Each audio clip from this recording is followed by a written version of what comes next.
Halo pemirsa, bagaimana kabar Anda hari ini? Semoga dalam keadaan sehat dan bahagia. Pemirsa, tahukah Anda bahwa patah hati itu bisa terjadi gara-gara diri sendiri? Loh, kok bisa? Ya bisa aja pemirsa, karena faktanya ada 5 faktor ya yang membuat seseorang itu gampang patah hati akibat dirinya sendiri. Kita langsung bahas ya pemirsa. Poin pertama adalah ketika orang tersebut gampang sekali jatuh cinta. Orang yang gampang jatuh cinta itu biasanya terburu-buru dalam mengambil keputusan. Akhirnya dia tidak bisa menyeleksi mana orang yang baik, mana yang tidak, mana yang layak untuk dicintai, mana yang tidak. Atau bahkan dia tidak mengetahui orang yang dia cintai ini masih sendiri atau sudah punya pasangan. Nah, kalau misalkan orang yang dia cintai ternyata karakternya buruk, dia pasti akan kecewa dong, sering disakiti. Ya, atau kalau misalkan orang yang dia cintai ini ternyata sudah punya hati ke orang lain, atau sudah punya pasangan, akhirnya kan dia kecewa sendiri. Nah, disinilah akhirnya seseorang biasanya akan patah hati. Kemudian yang kedua adalah ketika dia terlalu memiliki ekspektasi yang tinggi. Ekspektasi itu kalau misalkan terlalu tinggi akan mengakibatkan kekecewaan juga, rawan kecewa. Karena belum tentu orang yang kita harapkan itu sesuai dengan apa yang kita harapkan. Apalagi dalam suatu hubungan kalau seseorang terlalu besar ekspektasinya kepada orang lain ya, terlalu besar ekspektasinya kepada pasangan, ini dikhawatirkan pasangannya nggak sesuai dengan keinginannya.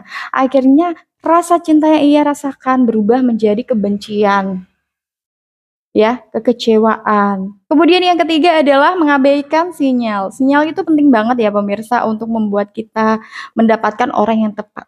Tapi kalau misalkan ada orang yang selalu mengabaikan sinyal-sinyal yang menjadi petunjuk dari Tuhan, otomatis dia akan merasa kecewa dan patah hati sendiri. Misalnya, orang lain sudah mengingatkan, "Jangan sama si A itu karakternya begini begini begini, kurang baik." Gitu. Tapi dia mengabaikan gara-gara dia cinta buta mungkin, atau dia nggak direstui oleh orang tuanya, tapi dianya ngeyel gitu. Atau dia sendiri punya feeling yang nggak bagus, tetapi feelingnya tersebut diabaikan. Dia tidak mau memperhatikan feelingnya. Nah, disinilah akhirnya dia rawan mengalami patah hati ketika pasangannya memang nggak baik, gitu. Kemudian poin yang keempat adalah rasa iri. Rasa iri kepada hubungan asmara orang lain itu juga bisa bikin patah hati. Kenapa? Karena rasa iri itu biasanya kan akan menggiring seseorang untuk selalu membanding-bandingkan.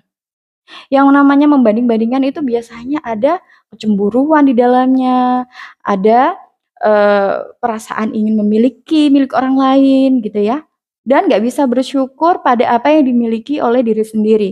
Disinilah akhirnya seseorang itu akan terjatuh pada kekecewaan dan rasa sakit hati, gitu.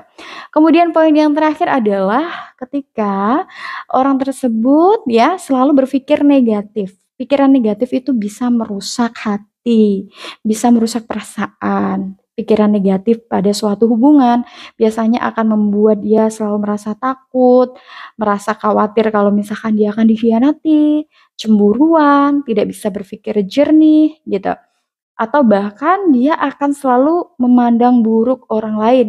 Nah, kondisi inilah yang akhirnya membuat dia sering merasa kecewa dan patah hati.